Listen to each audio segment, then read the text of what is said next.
Good evening and welcome to the Variable Y Minute with your host, the Variable Y. I want to thank you guys so much for joining me tonight. It is a Friday. It is the end of a very long, trying, and emotional week. And it is the Friday night before the big game. So, normally here on Fridays, we like to do things a little differently. We like to talk less sports, talk a little bit of other things that we may be into, some entertainment stuff, movies, video games, maybe some things to do outside the house. But we switched that up and we did that last night because we knew tonight we would do predictions for the big game. So we are here tonight to decide who is going to win said game. So on the one hand, you've got the great offense, the Kansas City Chiefs with the boy wonder, I guess you could call him, like the man, the myth, the legend, Patrick Mahomes, a guy who's doing things that we really haven't seen another quarterback doing. And before you all say, well, variable, every few years we got a quarterback who they say it's the next big thing. This guy is a little different. I don't know if you guys really pay attention to this kind of thing, but watch the way he throws the ball. Like the football jumps off his hands when he throws it. He doesn't really put a lot of like he doesn't put a lot of that into it. He just flicks it, like look at the flick of the wrist and it just goes. That he throws darts out there. Seriously. This kid has so much arm talent. It's almost unfair how good he is. And it's crazy that he wasn't one of these sought after guys who was being recruited by your Alabamas and your Georgias and your Tennessees and teams outside the SEC, your Oklahomas and your Ohio States.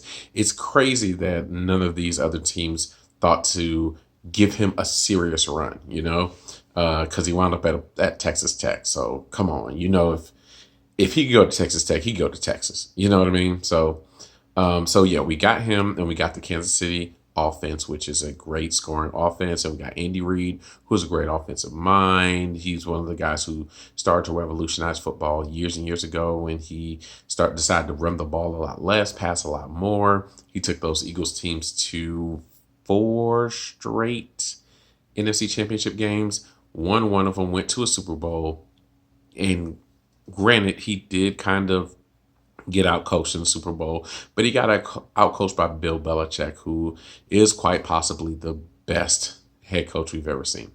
So you got that on one side. And then on the other side, you got the defense. You got the 49ers who have the big name guys, the Richard Shermans and the Nick Bosa's, the Joey Bosa's, one of the Bosa brothers. I don't really care.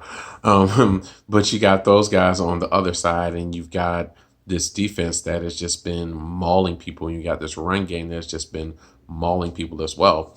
And then you have to decide. So what's going to win championships or the championship? Is it going to be the high powered offense, or is it going to be the crushing defense? So I guess you guys want me to make a decision. Now, before I do, I just wanted to tell you guys about some of the history that I have with the one guy in particular on this team. So, as you all know, if you couldn't tell, I am wearing an Atlanta Falcons t-shirt because I'm from Atlanta. And a couple of years ago, three to be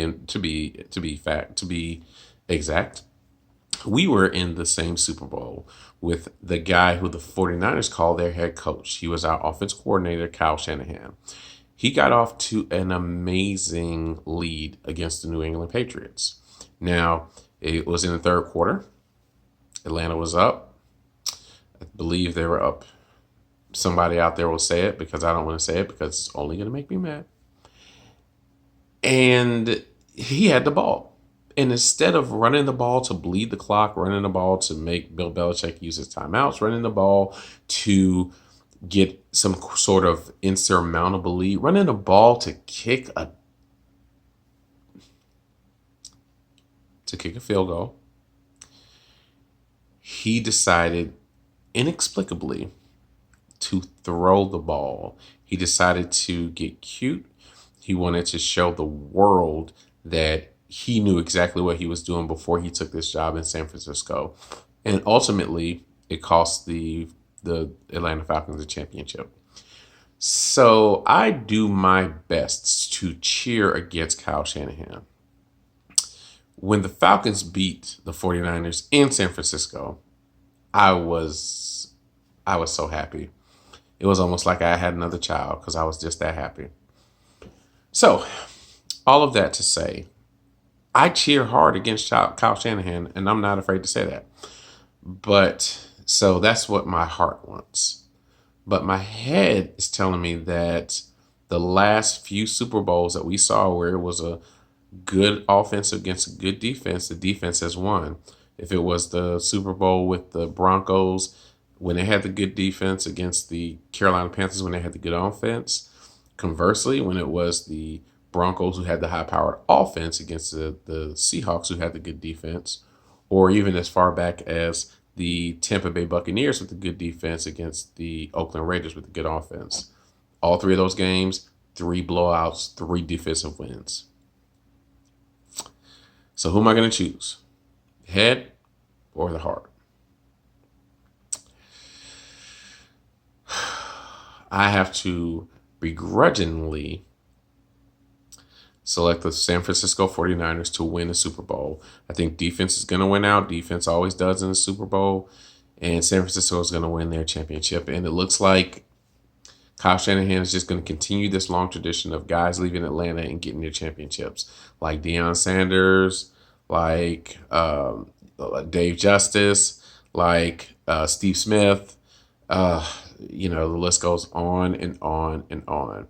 Rasheed Wallace, even though he was only here for a day. Just plenty of old Atlanta Hawks out there who left here and got championships, like Ty Lue, who played here and then became a coach and won a championship, like Mike Budenhauser, who looks like he's about to win a championship or at least get to the finals. So I just brought myself down. I'm upset. Obviously, I'll watch the game. I'm going to cheer hard against Kyle Shanahan. I'm not going to lie to you guys. But ultimately, I think they're going to win. So that's what I think.